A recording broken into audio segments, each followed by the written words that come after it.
strong.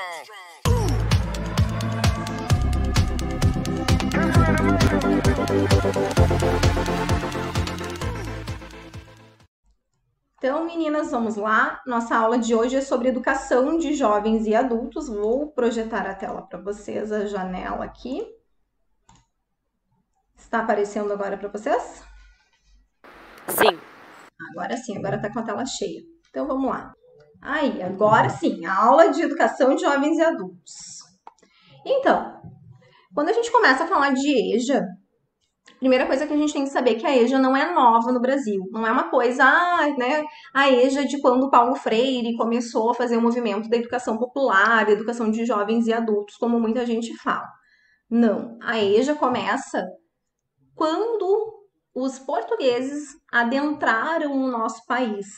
Se a gente vai, né, vai ter uma aula aí de história das ideias pedagógicas. Antes ainda das tendências pedagógicas, nós vamos fazer uma aula sobre isso. Tem a história das tendências, né? Antes de começar todas essas tendências aí no mundo, tem os europeus que começaram a desbravar o mundo. E não foi diferente aqui no nosso território, né? Eles dizem, até eu estava em Porto Seguro, que eles descobriram, eu sempre falo assim, né? Descobriram o Brasil para os meus alunos pequenos, porque eles não descobriram nada, né? Já tínhamos pessoas aqui morando que eram os nossos índios. Na verdade, eles mostraram para o resto do mundo, né? Desbravaram as nossas terras e nos mostraram para o resto do mundo. Mas descobrir de verdade, as terras já tinham um dono. E a EJA, então, começa com a chegada desses jesuítas que foram trazidos pelos portugueses aqui no Brasil. O Brasil foi descoberto em 1500, né, pelos portugueses, lá Pedro Álvares Cabral. O guia estava contando que não foi Pedro Álvares Cabral, que foi uma outra pessoa, mas a história que nos conta é o Pedro Álvares Cabral, e que, então, chegaram ao Brasil e, em 1549, os jesuítas adentram o nosso país para catequizar os nossos índios adultos. E catequização naquele momento e durante todo o período que eles estiveram aqui, essa catequização era o ensino elementar, que a gente entende como leitura, escrita e cálculo, e a fé católica, né? E o ensino da cultura branca, além de doutriná-los a respeitar os brancos que aqui estavam chegando à Terra. Então, essa EJA a gente pode dizer que não é nova por isso.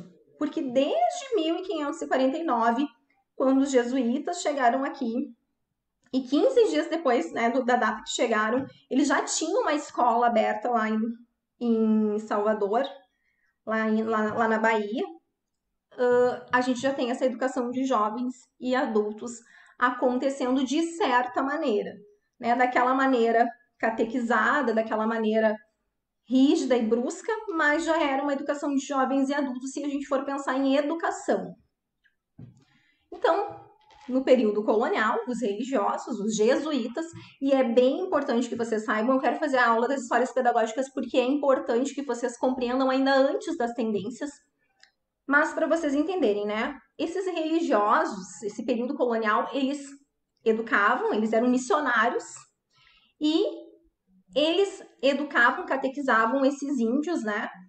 Para esse ensino elementar, para eles conseguirem conviver na sociedade branca e respeitar essa sociedade branca, eles aceitarem a religião branca, eles precisavam ler, escrever e calcular de certa maneira. Por quê? Porque eles iriam trabalhar para eles.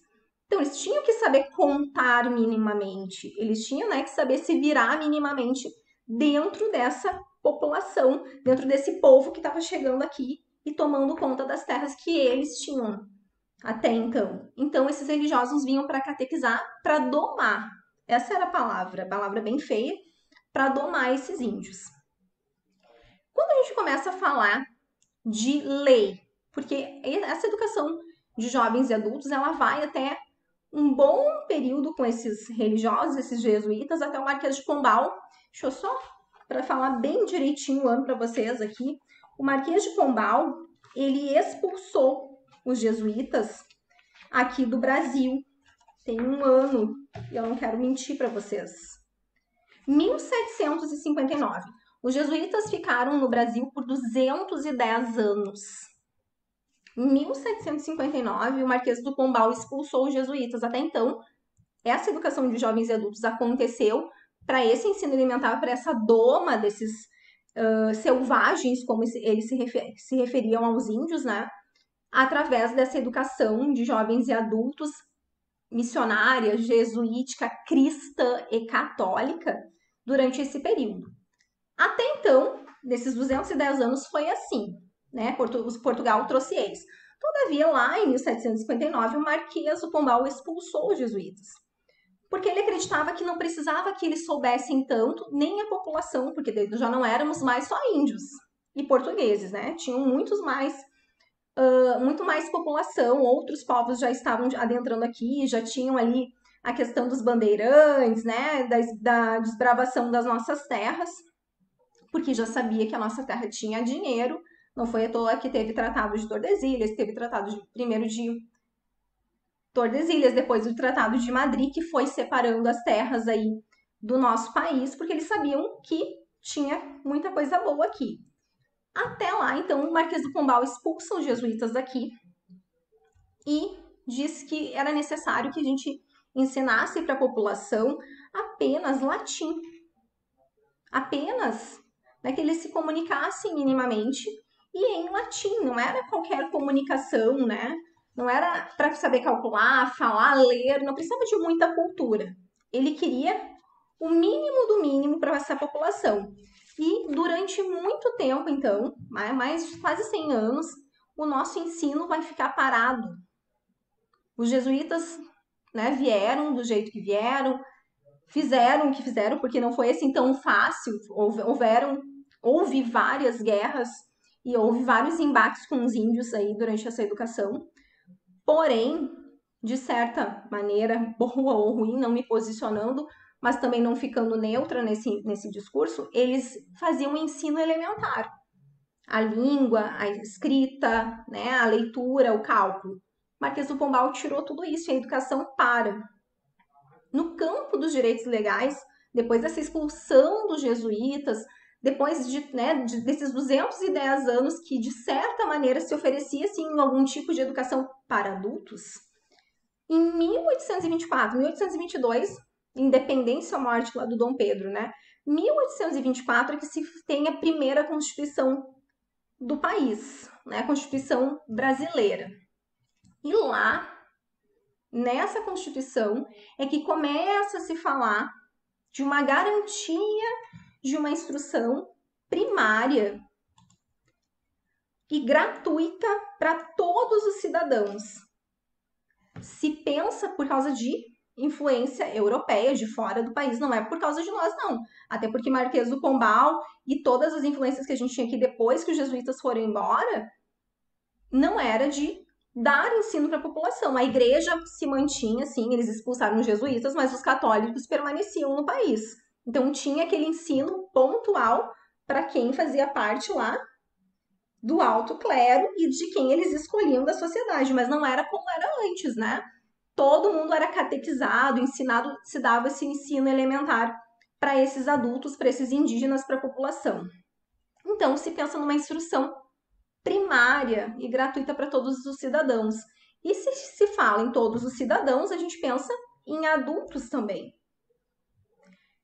Se pensa em instrução primária, se pensa em oferecer essa instrução gratuita e primária para todos. Lá em 1824. Acontece? Ainda não é bem assim que as coisas acontecem. Deixa eu só apagar aqui, vocês não conseguem ver, mas no vídeo, quando vocês reverem, vocês vão ver que eu grifei aqui a tela. Pouco ou nada foi o que aconteceu depois dessa Constituição. Se falou, né? Nada mudou depois desses anos todos, né? Nós estamos em 2021, lá em 1824. Então, lá no papel se pensou, e nesse período de império, muito se pensou, mas as inspirações iluministas, né, elas estavam enraizadas. E na cultura jurídica, então, só nas constituições posteriores brasileiras é que a gente começa a pensar realmente em ensino, em educação. não foi em 1824. Lá, em 1824, se vem com a ideia de se dar essa educação, esse ensino elementar, essa possibilidade de as pessoas estudarem, né? Porque é importante, porque na Europa já se faz, já está se pensando nisso. Mas nada é feito. E aí, olhem só, 1824. De lá, nós vamos começar a falar de educação de jovens e adultos, e aí eu não estou falando de educação, tá? Depois começam o movimento de educação, se vem com a questão da leitura, da escrita, por isso que eu quero falar das histórias pedagógicas para vocês. Eu estou falando hoje de educação de jovens e adultos. Para se falar em adulto de novo, porque quando se fala em educação para todos em 1824, a gente pensa em adulto também. É todos, gratuita para todos. Nada foi feito, começa o movimento de educação, né? Tem os asilos de criança para a educação infantil, o preconceito de creche até o século XX, final do século XX, início do século XXI, vem dessa história aí desses asilos e dessas creches de crianças do início do século passado. Mas para os adultos, só foi se lembrar deles de novo em 1960, lá em meados de 1950 e poucos. Por quê? Por que a gente ia ensinar a ler quem não sabia ler? Para que povo com cultura? Para que povo, né, alfabetizado? Em 1960 começa o movimento de cultura popular. A educação popular. Quando fala em educação de jovens e adultos, essa educação de jovens e adultos que nós temos hoje, ela é muito influenciada por esse movimento de cultura popular dos anos 60. Foi de lá, né, do cara que a gente vai conversar agora, tem um negocinho voando aqui, do cara que a gente vai conversar, que veio esse movimento, e por isso que sempre que eu falo nele, eu enfatizo de onde que vem as ideias dele. Quando se faz esse movimento lá da cultura popular, não é escola, é do povo, né? Educação do povo. Era os círculos de cultura onde as pessoas se encontravam e daqueles encontros, daqueles diálogos se partia para a alfabetização desses adultos. Então era que os adultos, nesses movimentos de cultura popular, eles pudessem retornar à escola, mas de um jeito diferente, né? Esse ensino escolar não tido na instituição escola, como as crianças e alguma parte mais privilegiada nessa época ainda da população tinha, porque ainda não era para todos, como se diz hoje, não era obrigatório, que fosse dado de alguma maneira. Mas, né, possibilitar aos jovens e os adultos o retorno à escola de verdade só veio às políticas públicas brasileiras quando nós, Brasil, lá fora do país, começamos a ser malhados, identificados com um alto índice de analfabetismo, que a nossa população, né, não tinha o processo de alfabetização, não sabia ler, não sabia escrever, que os índices eram muito baixos. Não foi porque era importante que o povo fosse culto, mas porque lá fora o Brasil estava começando a ser visto com maus olhos. O povo não sabe ler naquele país, não se investe em educação. Então, nós, Brasil, nós, né, governantes, temos que fazer alguma coisa. Vamos inventar alguma coisa para dizer que a gente está investindo em educação de alguma maneira.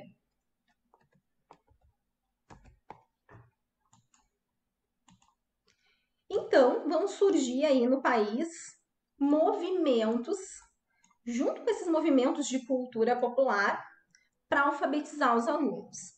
O Mobral, o MOVA, o MEB são movimentos que surgem para a alfabetização de adultos. Nem todos eles têm um cunho mesmo de alfabetização, com um senso de formação cidadã. Tem uns que é somente, única e exclusivamente, para que lá fora, aqueles que estavam nos criticando, aqueles que estavam falando de índices, dissessem pra gente, dissessem, né, olha, o Brasil começou a investir em alfabetização de adultos. Tem aí dinheiro do poder, do governo, né, investido nesse povo que não sabe ler. Estão fazendo alguma coisa. Mas de verdade, né, o movimento de educação de base, o movimento de cultura popular, é que tinham um cunho de formação não apenas para ler e escrever, para dar alfabetização, né, para aqueles analfabetos que a gente tem, que sabem escrever o nome, os analfabetos funcionais. Escrevem o nome, leem o nome do ônibus, mas não sabem interpretar, não são letrados. O movimento de educação popular de verdade deste cara aqui, que a gente vai conversar bastante hoje, e aí por isso que eu digo que educação de jovens e adultos entra em outros assuntos, né? Esse cara é que faz um movimento de cultura popular de verdade. Ele que mobiliza essa cultura, esse movimento de educação de base, ele que traz esse povo para a rua, né? Que mobiliza esse povo para ler, escrever e pensar. Diferente, por exemplo, ali do MEB, desculpem, do MOVA, que era um programa de alfabetização do governo federal, movimento de alfabetização, né, dos adultos, que era simplesmente um investimento meio obscuro no processo. Eles chamavam, mandavam verbas aí para cada estado, e o estado organizava do jeito que ele achava melhor essas classes de alfabetização de adultos. Muitas críticas vocês vão encontrar em artigos da internet, porque investiu-se e não se teve os recursos, não se teve os retornos que se esperava, nem em números. Então, aquela velha máxima dos desvios, né? Daquilo que se investe, mas não volta. Então, o Ministério da Educação, quando viu esse movimento de educação de base, esse movimento de educação popular, de cultura popular do Paulo Freire acontecer, porque ele mobiliza, eu vou conversar um pouquinho com vocês sobre essa alfabetização lá no final, tá? Só para vocês entenderem, eu tô falando desses movimentos porque vocês têm que saber que existiram e saber que tem nomes também. Pode cair? Pode cair na prova. Então, o governo, quando vê o Paulo Freire mobilizando pessoas, botando o povo para pensar, e além de botar para pensar, ensinando a ler, escrever e ler, né? E ler de um jeito de um cidadão crítico, reflexivo, que não vai aceitar qualquer coisa, o que ele cria? O Mobral. E muitas de vocês já devem ter escutado esse movimento, né? O Mobral. O Mobral, ele alfabetizou? Alfabetizou. Só que ele tinha aqui, ó, o regime militar por trás. Ele queria que as pessoas cansassem? Não. Estávamos no período do regime militar lá no tecnicismo, lembram? Formação para o mercado de trabalho, máquinas, né? Que a gente fosse para uma linha de indústria. Então, o que acontecia? Era uma formação, aprendia-se a ler, possivelmente muitas pessoas aprenderam a ler, né? É um movimento de alfabetização de adultos que teve um grande peso no país e investimentos obscuros também, se vocês procurarem na internet, bem interessante de ler, tá? Para depois o concurso, que agora o que interessa é o conteúdo em si. Mas procurem, anotem aí para procurar depois. Mas a visão ideológica que era o grande problema. Paulo Freire botava o povo para pensar que não estava tudo ok, que não podia ser daquele jeito, que tinha que ler a leitura da palavra era para ampliar a visão de mundo. E o Mobral vinha para alfabetizar aí, foca aí, é isso que tu tem que ver, isso que é o certo, lê aí B com A da Bá, né? L com A da Lá, e é isso, é a bala, e é isso que tu precisa saber. E essa é uma grande crítica quando a gente faz a comparação. Os investimentos no Mobral, como eu disse para vocês, foram obscuros. O movimento começa, tem um processo, muita gente se alfabetizou, sim. Também a gente não vai dizer que não funcionou. Não funcionou, pessoas se alfabetizaram. Todavia, né, o investimento ele se perdeu por causa da corrupção que existe há muito tempo no nosso país. Então não se usou do jeito que se deveria usar nem se formou cidadãos como a gente precisaria formar. Quando a gente fala de EJA, a gente vai pensar em LDB obrigatoriamente. No exato momento que a LDB diz que a educação, né, é onde vai ser estendida a todos, inclusive aqueles que não tiveram acesso na idade própria, eles estão falando de quem? Dos jovens e dos adultos. E não adianta a gente falar de acesso se a gente não garante a permanência. O grande calcanhar de Aquiles da educação brasileira é a permanência das pessoas na escola. Hoje se fala que a universalização, né, a matrícula, a obrigatória dos 4 aos 17, está tudo certo, que é só ir no Ministério Público e realmente funciona. Não teve a vaga, vai lá no Ministério, vai na Defensoria que tu vai conseguir. O fato é que o nosso problema não é no acesso mais tanto. Temos problemas. É na permanência. E se nós temos problema de permanência para as crianças, para os adolescentes que está lá, né, no foco do Conselho Tutelar e da legislação, quem dirá nos jovens e nos adultos que não tiveram acesso na idade própria ou que tiveram um fracasso escolar e que vão para a EJA estudar. Então, o que diz o artigo 4º, inciso 7º da Lei de Diretrizes e Bases?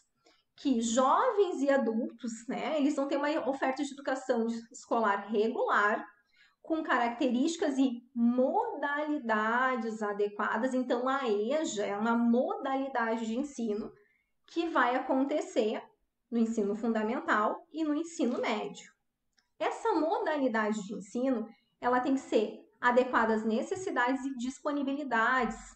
Vai se olhar o perfil desse povo que vai para a EJA. Eles não são crianças, eles não são adolescentes, eles têm características próprias, necessidades próprias. E aqueles que são trabalhadores, a gente vai pensar em condições de acesso e de permanência para eles na escola. Mais do que de acesso, como eu comentei no início, de permanência. Por quê? Eles são trabalhadores, eles têm família, né? Não é, eles querem estudar, precisam muitas vezes até para melhorar a situação de emprego, para conseguir um emprego, uma colocação no mercado de trabalho.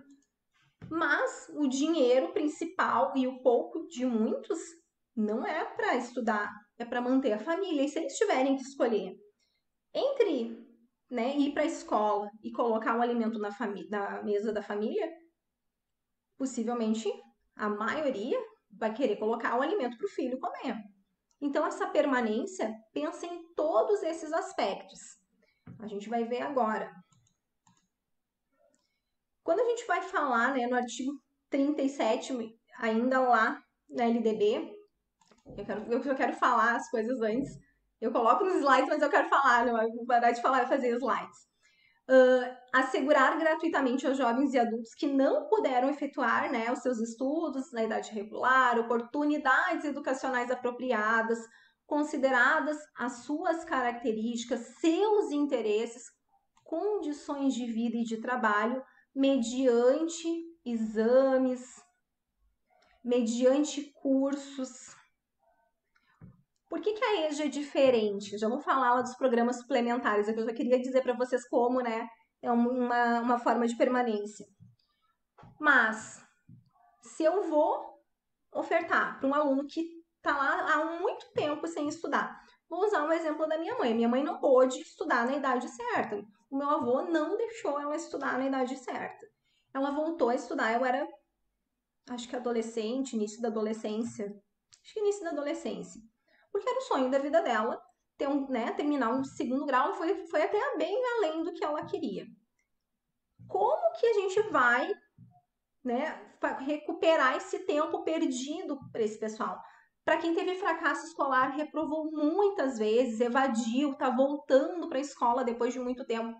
Como que a gente faz para essas necessidades, né, educacionais que eles têm nesse sentido de recuperar esse tempo, essas características, esses interesses, porque eles querem voltar para o mercado de trabalho, querem conseguir uma profissão. Qual é o jeito que se achou nessa modalidade de ensino?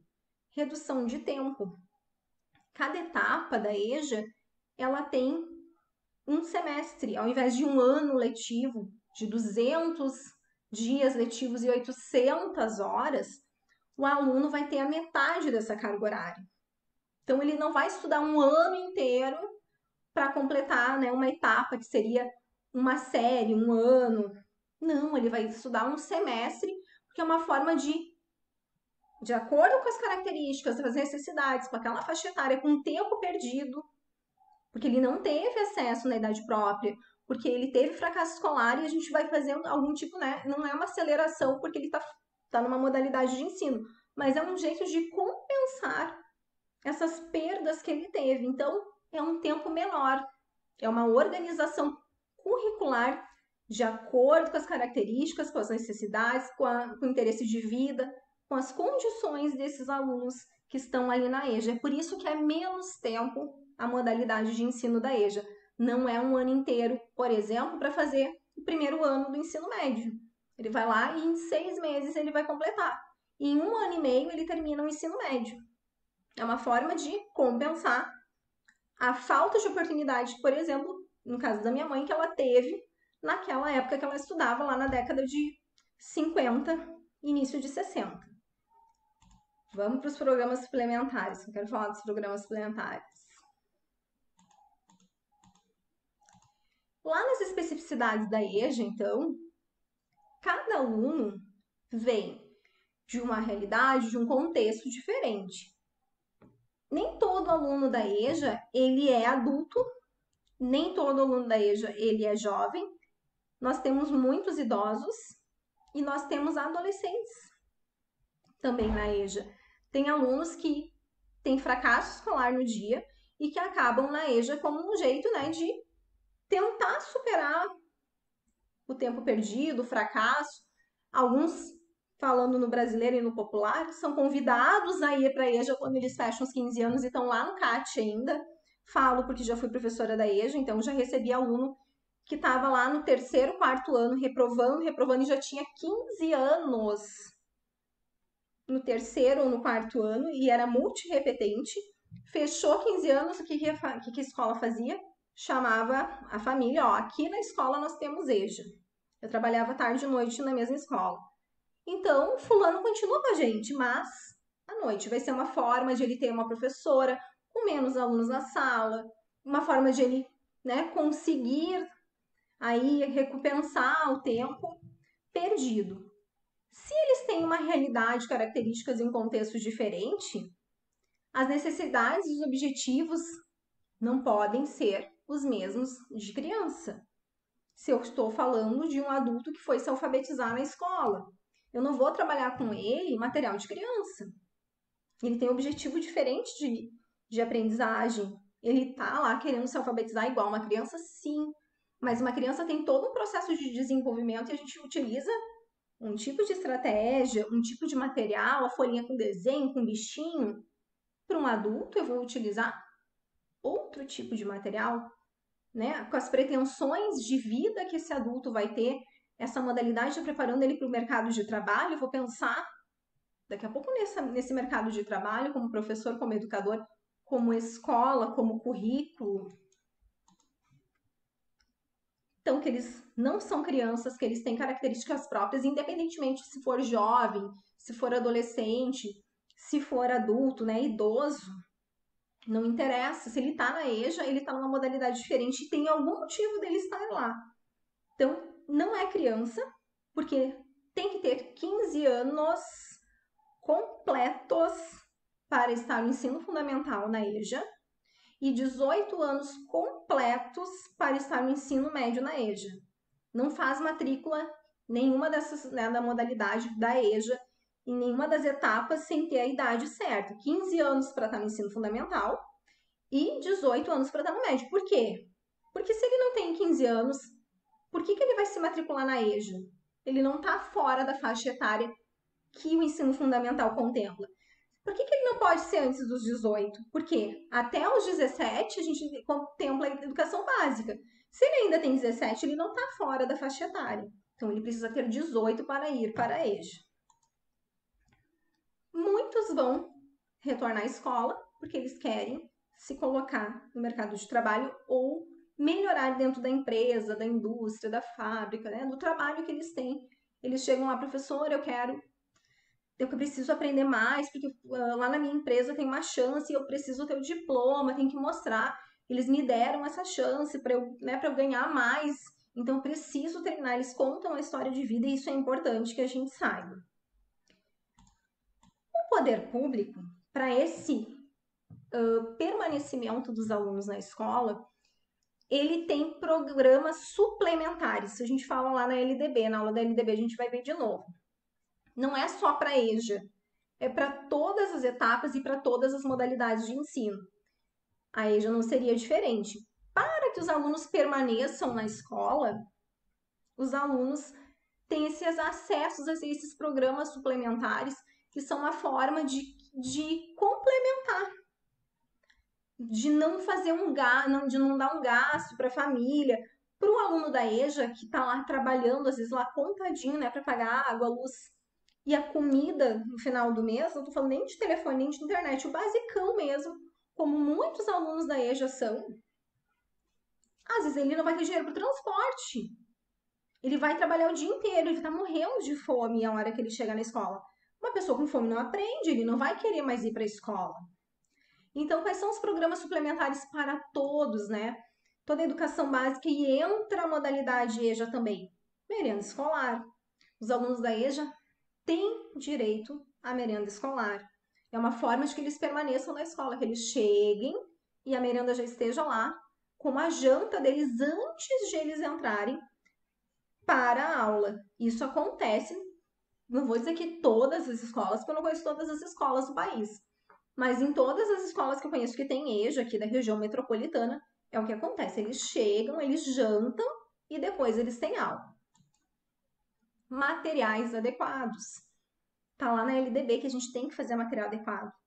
Que não é folhinha de criança, que o livro, né? Se vai usar um livro didático, que seja um livro didático adequado. Não vem do PNLD. Mas que a gente tem um cuidado na hora de elaborar o currículo da educação de jovens e adultos como professores, como equipe, né, como instituição escolar. Formação adequada de professores. Bom, a gente vai ter aula de formação de professores, né? Formação adequada de professores a gente vai ouvir em todas as políticas públicas, que a gente precisa de valorização, que a gente precisa de formação continuada, adequada. Então, que os professores saibam como trabalhar, porque ninguém nasceu sabendo. Então, vai trabalhar na EJA, tem que saber como eu vou trabalhar na EJA. Eu, como professor, também vou procurar minha formação.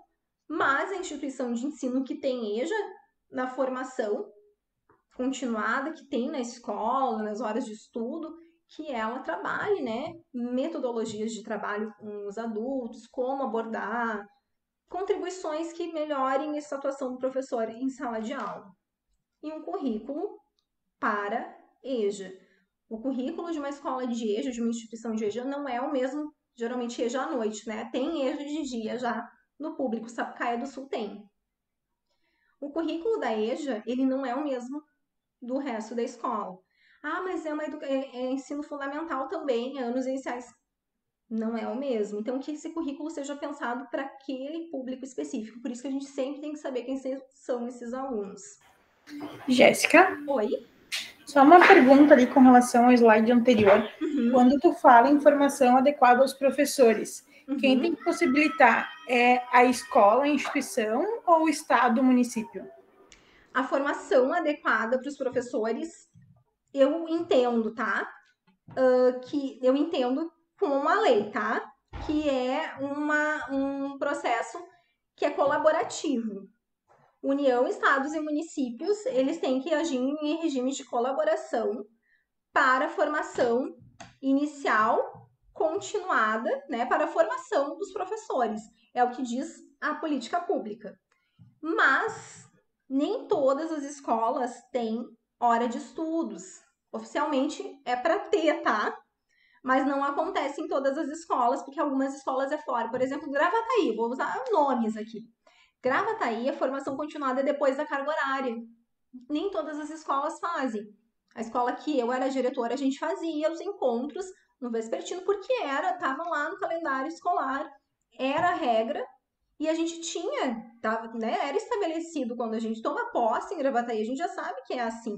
Então a gente se organizava e fazia formações continuadas, adequadas para aquele contexto. A gente teve um ano que tinha muitos autistas na escola, então a gente investiu em formação em autismo. Teve um ano que a gente fez, eu, né, chamei um professor de música para trabalhar musicalização, conforme os professores iam trazendo as necessidades para dentro da escola. Então, essa formação adequada é em regime de colaboração, mas quando a escola tem horas de estudos, a escola também vai ofertar a supervisão escolar, a equipe diretiva e a equipe pedagógica, elas têm que fazer esse processo de formação adequada e continuada com seus professores. Para vocês entenderem, Cachoeirinha hoje, a gente tem formação toda quarta-feira, até então, é para cair isso, né? Mas temos, e hoje a gente teve uma formação de meditação, alongamento, que era para trabalhar nossa educação emocional. Então, é uma formação em investimento, investindo em formação em educação emocional. É um tipo de formação que as gurias fizeram. Ninguém perguntou o que a gente queria, mas elas ofereceram esse tipo de formação. Então, cada lugar vai ter a sua organização na hora de dar formação. É para acontecer assim, tanto estados, municípios, governo federal oferecer aquelas depois eu vou anotar até para falar de novo com você sobre isso. Mas aquelas formações da UAB, quem já está trabalhando aí nas redes, a gente recebe muitos cursos de especialização, muitos cursos de formação continuada, de palestras que são específicos para professores de rede pública, tá, gurias? Só para vocês saberem o que acontece. Daí eu vou compartilhar a minha experiência. A gente, por exemplo, na URGS, eu tenho 2 especializações que eu fiz que foram do governo federal. O governo federal abriu na URGS cursos de especialização para professores da rede pública. Um era para diretores, que foi de gestão que eu fiz, e o outro era para professores. Foi uma seleção, assim, tinha que mandar currículo, comprovar tudo. Se inscrevem, as pessoas não terminam os cursos. Então, assim, o governo, não estou defendendo o governo nenhum, né? Mas, assim, o governo, lá em 2016, eu entrei em um, que foi o primeiro que eu fiz. Foi ofertado, as pessoas se inscreviam, mas as pessoas não terminam, as pessoas não se inscrevem, simplesmente elas não fazem. Mas se dá a oportunidade de ter a formação continuada. Tem muitas oportunidades que vêm direto no WhatsApp da gente de formação continuada do governo federal, que é em regime de colaboração, né? Entre estados, municípios, a UERGS direto faz um tempo que eu não vejo, mas primeira pedagogia, primeira licenciatura, a UERGS ofereceu muitas vezes, e a gente via assim que as pessoas às vezes se inscrevem, começam e não termina, e é gratuito, todos os cursos é zero, é só ir na aula e fazer os trabalhos. Respondi a tua pergunta? Respondeu sim, muito obrigada. De nada. Bom, os jovens e adultos, então, eles retornam à escola. Gurias, vocês sabem do link, né? Tem aquele problema do link. Fran, tu me avisa do horário que daí eu gero outro, tá? A Fran tá aí? Sim, falta 10 minutos. Tá. Se eu me passar no horário, daí a gente gera outro. Então, os jovens e adultos, eles retornam à escola por necessidade de se alfabetizar, porque não concluíram seus estudos por inúmeros fatores, né? O exemplo da minha mãe que eu contei para vocês, o meu avô era extremamente machista e tal. Ele dizia que mulher não precisava estudar, então a minha mãe estudou até a 4ª série e que ela tinha que ajudar na roça. E aí ela, né, propôs milhões de coisas para ele e ele disse que não, que mulher não precisava saber muito. Para que, né, a mulher estudar? Ela tinha que ajudar lá nos afazeres da roça. E foi maior tristeza da vida da minha mãe. Tanto que é a irmã mais nova da família da minha mãe. A minha mãe ajudou ela a terminar os estudos, porque ela não conseguiu. Então, a irmã mais nova, que é temporona, ela sim ia estudar. Se realizou, então, nessa minha tia. E depois de anos voltou, né? Fez todo o ensino fundamental, todo o ensino médio, toda a educação básica e ainda fez um curso técnico. Então, ela se superou aí. Deixam de estudar. Sustento de família, reprovação contínua, fracasso escolar, né? Vamos ter aula de fracasso escolar. Evasão e abandono Não é a mesma coisa. Vocês vão ver isso lá no fracasso, mas eu já vou falar aqui. Quando o aluno abandona, é porque ele não está indo na aula. É aqueles que a gente faz busca ativa, que a gente liga, que a gente faz ficar e vai na casa, né, chamar. Isso é abandono escolar. E aí o aluno fica lá um tempão sem vir na escola. Para ele evadir, ele some de um ano para o outro. Passei o ano chamando o Pedrinho não aparece, eu vou na casa, eu ligo, a mãe diz que ele vai, ou eu não consigo, bato uma palma na frente da casa dele e ninguém me atende, né? Olha, a gente vê que estão olhando, ninguém me atende. Isso é abandono. Se no final do ano ninguém vai fazer rematrícula, começa o outro ano letivo, ele não tá no sistema que a gente brinca, né? Enquanto escola, saiu do sistema. Não foi porque ele evadiu. Quando ele não retorna e se começa um outro ano letivo, é a evasão. Porque aí a gente não conseguiu fazer essa busca ativa, não conseguiu fazer esse aluno retornar. Então ele abandona e só vai evadir quando ele não faz uma nova matrícula. Ele fica... Isso é o MEC que diz, não é a Jéssica Ferraz, tá? O MEC entende como abandono esse período que ele está fora e que a gente está fazendo busca ativa, e evasão quando ele não retorna para uma nova matrícula, para uma rematrícula na escola. Isso é evasão. E tanto que isso vai para o censo escolar do ano seguinte. Final do ano todinho de 2021 agora vai ter o censo em 2022. Então, até 31 de dezembro, o Pedrinho não voltou, quer dizer que ele não fez rematrícula, ninguém apareceu na escola, ele evade, ele é deletado do sistema da escola, e aí no censo, que vai aparecer lá em 2022, referente ao ano de 2021, Pedrinho fica como? Evadido, que não existe abandono escolar no censo. Ou ele está presente, ou ele foi transferido, ou ele é evadido. Recursos financeiros, né? Falta de grana, tira a gente da escola, vulnerabilidade social, violência. N motivos vão levar essas pessoas a abandonarem e virem a EJA depois, né? Depois de algum tempo. Quando os jovens e os adultos retornam à escola, nós precisamos ter um olhar atento, reflexivo, diferenciado, porque não só com eles, com todos os alunos, né? Eles são diferentes. Cada aluno na sala de aula é diferente, é singular. E todos os nossos alunos juntos que vão formar a diversidade. E não vai ser diferente na EJA. Ainda mais porque é uma modalidade de ensino bem específica. A gente vai lá conversar com o seu João, saber, né? Por que o seu João voltou, com a Dona Maria, por que a Dona Maria tá lá? Eu tinha uma aluna especificamente que ela queria aprender a escrever o nome dela. Só. Porque ela tinha um trauma do dedão lá na identidade. Ela queria chegar nos lugares e escrever o nome dela completo com letra cursiva.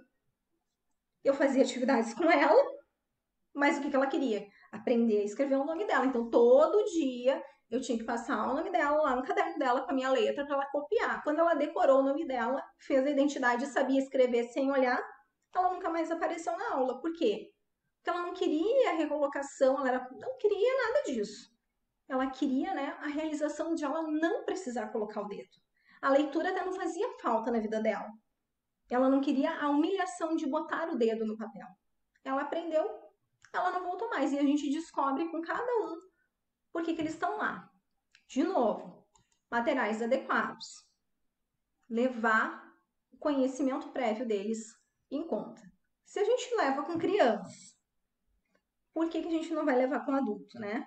E pensar que eles têm, muitos deles, com experiência de vida, têm muito para ensinar, muito para compartilhar e para a gente considerar.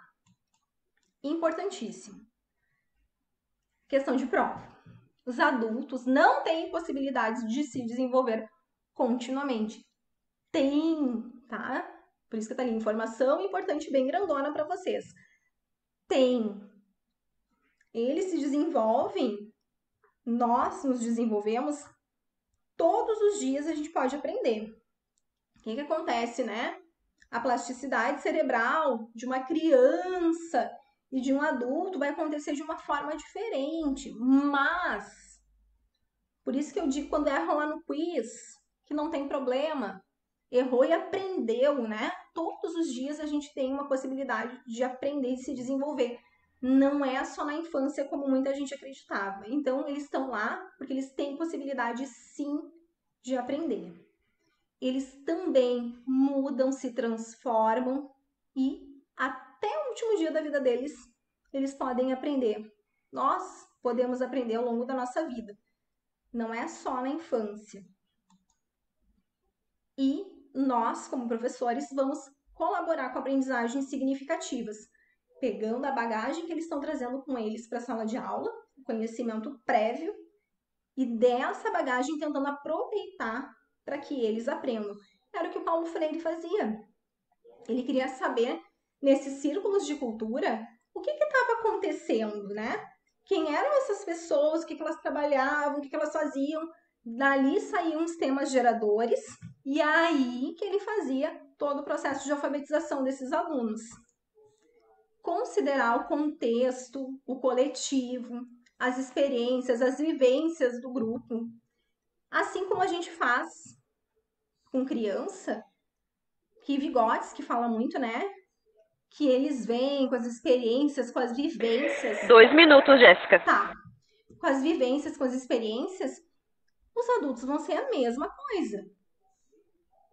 O que a gente vai diferenciar é o jeito, né? A atividade, o material, mas a valorização, todo aquele trabalho de construção do conhecimento, de saber que eles estão no contexto histórico, social, é a mesma coisa. E que eles precisam interagir com o conhecimento. Eles precisam refletir, que eles precisam atribuir um significado, que é justamente essa aprendizagem significativa.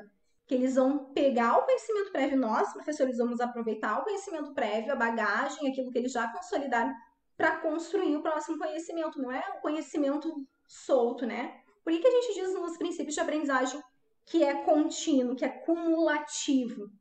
Porque quando a gente começa o processo de adição, eu não vou já para o da divisão. Eu vou cumulativamente aumentando o grau de complexidade na matemática, na língua portuguesa, né, em qualquer disciplina. E por isso que é cumulativo, eu vou aumentando também, sempre levando em consideração aquela bagagem anterior para o próximo conhecimento. Gente, olha só, quem tá nova aí. Vou gerar um novo link, porque nosso link dura 1 hora. E aí eu vou botar no grupo agora e a gente volta daqui a pouquinho, certo? Eu tô pausando a nossa aula e vocês olhem lá no grupo que eu tô postando um novo link pra gente terminar a aula. Tá gravando? Vamos lá, então. Então, na EJA, tem alguns autores aí que as bancas gostam de colocar pra vocês. A Marta Durante é uma delas, tá? Deixa eu ver se entra aqui. A Marta Durante traz algumas contribuições para nós com relação ao trabalho com esses adultos, com esses jovens. Principalmente na questão de alfabetização. Porque quando falam lá de educação de jovens e adultos, ou vão colocar para vocês LDB, aqueles aspectos que eu vinha trazendo ali de programa suplementar, ou de quem que tem direito a EJA, a idade, né, de 15 ou 18 anos. Ou então, essas questões aqui que eu tô comentando. Patrícia. Ok. Então, né, esses são os aspectos que vão cobrar de vocês. Ou vão cobrar a LDB, a idade, para quem é que tem direito a EJA, eles gostam de limitar, ou então eles vão vão relacionar a EJA à questão da alfabetização. É o que eles puxam muito. A Marta Durante é uma das autoras que eles gostam de colocar e ela traz contribuições bem importantes. Como eu venho dizendo para vocês, de trabalhar assuntos relevantes para adultos. Por quê? Ela traz aqui que a gente deve trabalhar com textos com uso social. Lá com criança, a gente trabalha a musiquinha da barata, né? Do pintinho amarelinho, nananã. Não tem significado nenhum para um adulto que vai se alfabetizar. Imagina lá a avó que eu alfabetizei com 87 anos, né? Ela aprendeu a ler com 88, ela entrou na escola com 87 anos. Eu ensinando para a avó pintinho amarelinho para ela se alfabetizar. Não tem. Então, a gente trabalha com textos de uso social do contexto deles. Até porque eles sabem, quando eles chegam na escola, diferentemente de muitas crianças, que é importante eles lerem uma receita, a Bíblia, para muitos, por isso que a gente conhece, né, quem são esses alunos. Muitas turmas lá, a Bíblia vai ser importante. Eu quero ler, porque eu quero ler a Bíblia. Eu quero ler na igreja. Então, textos de uso social, o jornal, a revista da Natura. O que está escrito na revista da Natura? Parece bobagem, mas para quem está chegando na escola para se alfabetizar, é importante. Não vai levar um artigo científico para um aluno que está se alfabetizando na EJA de início. Não é que não possa levar, tem que levar. Mas coisas do cotidiano deles são mais importantes. É a notícia do futebol para o senhor que está se alfabetizando, que está, né, em letramento, porque às vezes eles sabem ler, mas eles não são letrados. É a receita, diferentes tipos de instruções, uma bula de remédio simples, como tem vários exemplos na internet. Então, coisas para adultos e com uso social. Vamos interpretar o mapa. Olha esse mapa aqui, como é que a gente chega nessa rua? É letramento. Os alunos, eles têm que fazer relações daquilo que eles estão aprendendo com o dia a dia. É justamente o conhecimento prévio e a vida, né? Saber a vivência, levar para a realidade. É difícil, tá? Eu sou professora e eu me coloco nesse processo sempre. É fácil dizer. O certo seria a gente sempre ensinar para os alunos qual é a importância daquilo que a gente está ensinando para o dia a dia. Eu sempre uso o exemplo. Por que a gente ensina expressão numérica? Porque eu tenho que saber a expressão numérica. Os alunos perguntam. Vai trabalhar com programação? Tem que saber. Quer fazer jogos de computador? Tem que saber expressão numérica, tem que saber chaves, parênteses, colchetes, tudo naquela ordem bonitinha. Mas não é só para isso, né? O certo seria a gente fazer relações e aplicar no dia a dia. Não é fácil para todas as matérias, principalmente de exatas, não é tão fácil assim. Regras, né, gramaticais, mas seria o certo. No processo de alfabetização é um pouco mais fácil fazer essas relações para que eles aprendam significativamente. E com os adultos, então, coisas do cotidiano. Ah, vamos trabalhar o endereço A do livro que tem em São Paulo. Não, vamos trabalhar o seu endereço. Vamos trabalhar coisas do contexto e do cotidiano deles para eles fazerem as relações. Ah, eu tenho que escrever um endereço, vai ter vírgula antes do número, né? Rua tal, vírgula, número tal. Ah, então vamos usar vamos ver o teu endereço. Qual é o teu endereço? Tentar trazer sempre essas relações mais próximas do cotidiano e da vida deles. As aprendizagens significativas, então, elas vão partir, tá? Isso é um conhecimento construtivista. E a Marta Durante nos traz também. Isso serve lá para a Base Nacional Comum Curricular, tá? Eles falam muito de aprendizagem significativa na base. É sempre da bagagem, daquilo que a gente já sabe, para um novo conhecimento. Eu tenho um conhecimento e para eu construir um novo, eu, professor, vou aproveitar aquilo que ele já consolidou para a nova construção. Por isso que é cumulativo. Eu vou trabalhar fração, mas antes de eu trabalhar fração, eu trabalhei um monte de outras coisas com esses meus alunos. Eles fizeram a divisão, eles já têm noções de divisão, já fazem a divisão por 2 para trabalhar metade, e a gente vai fazer analogia. Eu vou trabalhar a fração para ser significativa, eu vou trazer para o contexto de vida deles, que é importante para receitas de bolo, né? Que é importante para que eles saibam para comprar lá as pedras para botar num piso de casa. Então, para fazer as relações, estou falando para criança, para adulto, sempre de um já consolidado, de um conhecimento, aprendizagem já consolidada, eu pego ela e dela eu parto para o novo. Esse seria o processo correto de se fazer. Não é fácil, né? Falo como professora. A Marta Durante, ela diz que os adultos, diferentemente das crianças, por que é tão rico, né? Eles podem chegar lá com 88 anos na escola, 90 anos na escola. Eles podem não saber ler e escrever, mas eles sabem o uso, né, a função social da leitura e da escrita, que a criança que não vem de um ambiente letrado não sabe. Por quê? Ah, mas ele não sabe ler e escrever? Porque ele tem vivência. E ele está lá justamente porque ele sabe que é importante e que ele não tem esse conhecimento. Ele sabe que é importante ele saber ler qualquer receita para fazer o bolo, a pizza, mas ela não sabe, então ela precisa aprender a ler e escrever. Ele quer ler as mensagens no WhatsApp que não sejam em áudio hoje, né? Hoje o WhatsApp é para todo mundo. Se não for em áudio, eu não entendo, professora.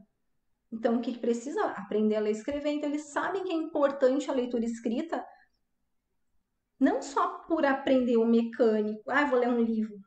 Eles sabem a importância lá no dia a dia para ler o ônibus, para se encontrar, para se localizar. A gente, por isso, faz práticas pedagógicas contextualizadas ao mundo adulto, porque eles não vêm sem esse conhecimento de prática social, de leitura escrita. A Marta Durante traz uma passagem bem interessante.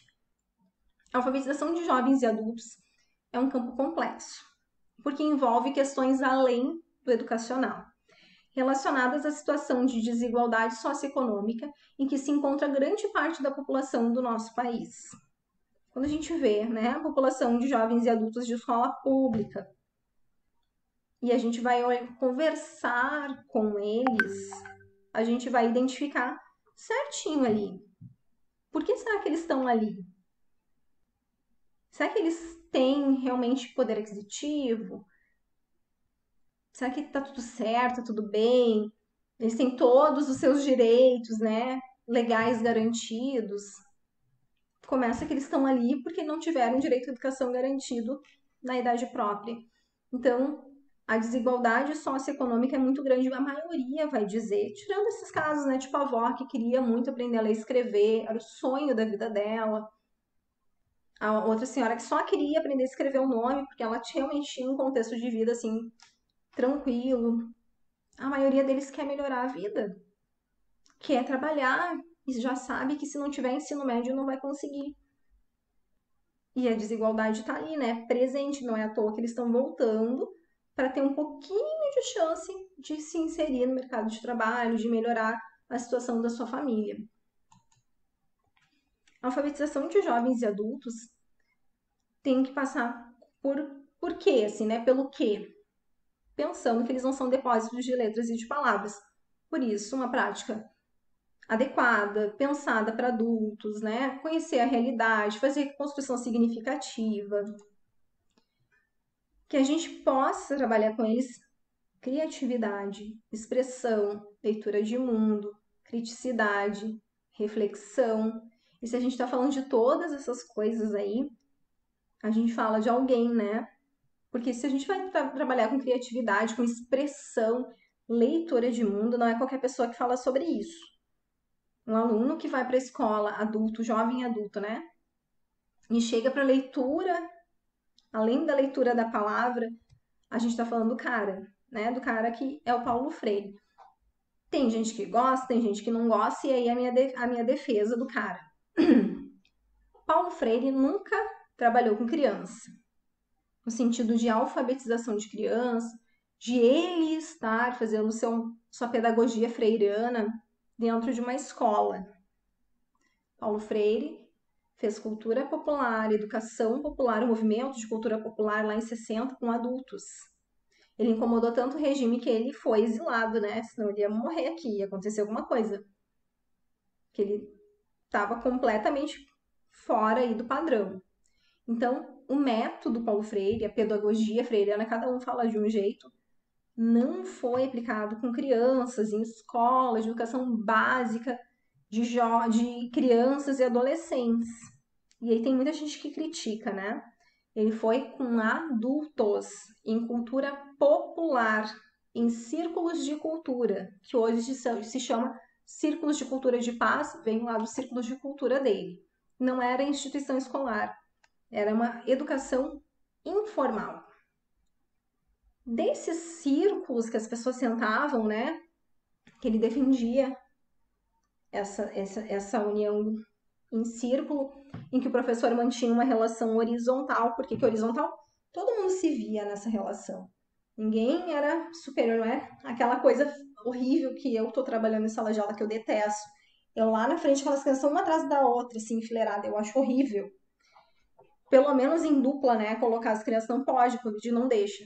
Então, assim, aquela coisa enfileirada que o professor tá lá na frente, as crianças estão todas uma atrás da outra, não é o jeito que ele trabalha.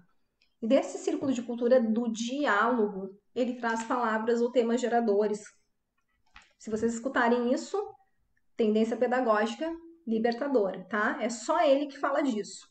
Essas palavras geradoras vêm do diálogo. Lá, se vocês procurarem vídeos no YouTube sobre alfabetização, do Paulo Freire e tal, ele vai lá, vai desmembrando, vai conversando, vai tirando e chega na palavra tijolo. Pessoas que trabalhavam, né, em construção civil, que queriam condições de vida melhor, que precisavam construir uma casa, que queriam ter uma casa, melhorar a vida. De todo o desmembramento daquilo, se chegou na palavra tijolo. E da palavra tijolo, ele trabalhou as famílias silábicas, ele alfabetizou os alunos e dali ele trabalhou o método dele. Problematização. Como é que ele chegou nesse tema gerador? Pelo diálogo problematizador. Problematizando o contexto, a realidade, né? Não foi do nada. E por que ele incomodou tanto lá o regime? Porque fazia as pessoas pensarem, ele problematizava. Mas tu quer uma casa? Mas por que tu não tem uma casa? O que falta? Quem deveria estar fazendo lá saneamento básico e não está fazendo? Está podendo votar nessas pessoas ou, né, vem de cima para baixo? Então ele problematizava o desenvolvimento, o desdobramento do processo de ensino e de aprendizagem, sempre pelo diálogo e a partir da realidade dos alunos. Se problematizava aquilo que se vivia. Estamos nesse círculo de cultura, nós, nesse círculo, temos os nossos problemas de comunidade, daquela realidade que ele estava ali. Vamos conversar sobre isso. Dessa realidade da nossa comunidade, né? Dos nossos problemas. E destes problemas a gente vai problematizar, vai chegar no tema gerador. E dele nós vamos fazer a nossa aula. Seria o tema do projeto, se a gente fosse fazer uma analogia. A partir de todo esse processo de diálogo e problematização. Diálogo, reflexão, problematização. E aí já tem 3 palavrinhas aí para vocês saberem. Eu vou botar o material depois para vocês lá, tá? Ela é reparadora, equalizadora e qualificadora. Ela repara porque ela traz o direito que foi negado para as pessoas anteriormente. Todo ser humano tem o direito de aprender. Todo ser humano tem o direito de igualdade. Não é à toa que hoje se fala em universalização do ensino, acesso a todos. A Base Nacional Comum Curricular vem para a equidade, né, da educação. Por quê? Porque é para ser para todos. É para ser para todos do mesmo jeito. E o que acontecia com os adultos? Eles não tinham nenhum direito de ter o mínimo, né? De acessar. Então, repara, ou aqueles que não tiveram na idade própria, que são os da EJA, repara aquele direito que foi negado na idade que eles deveriam ter tido. Equaliza, porque dá um retorno para o ensino daqueles que não tiveram sua frequência no período certo, dentre as demais variadas situações que eles enfrentaram na época, né? A minha mãe lá, que o meu avô não deixou ela estudar, e não era porque estava faltando comida na mesa, não. Era porque mulher não precisava estudar muito, tinha que trabalhar e ajudar lá na roça. Repetência, a evasão, as dificuldades sociais que muitos enfrentam, né? Tem que escolher entre pagar passagem ou botar comida na mesa, e não vai mais para a escola. E entre tantas outras que a gente sabe que acontecem no nosso país. E ela é qualificadora, porque ela sabe que toda pessoa tem o direito de aprender. Não interessa se ela tem 2 anos de idade ou se ela tem 100 anos de idade. Ela aprende por toda a vida dela, 120, quantos anos ela durar. Ao longo da vida, a gente tem uma nova oportunidade de aprender, né? E é um direito da gente aprender. Então, qualifica no sentido de, tu tem 88 anos, mas tu tem o direito, sim, de ter essa oportunidade, de ter esse direito garantido, não é uma oportunidade, esse direito garantido, porque tu tem, como cidadã, o direito de aprender ao longo da tua vida. E, gente,